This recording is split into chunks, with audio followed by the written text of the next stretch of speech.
Welcome to Blizzard Fire. We hope this video helps fire up your solution.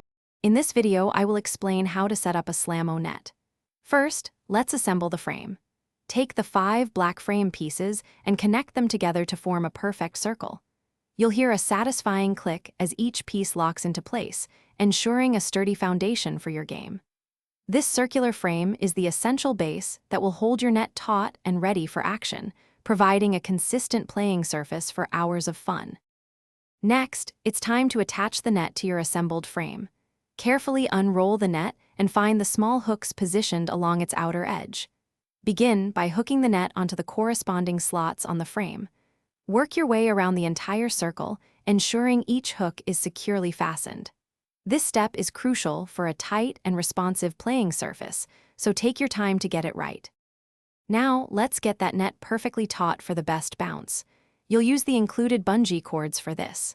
Attach one end of a bungee cord to a hook on the net, then pull it across the net surface and secure the other end to a hook directly opposite. Repeat this process with all of your bungee cords, creating an even and firm tension across the entire net. This ensures a consistent and exciting rebound for every play.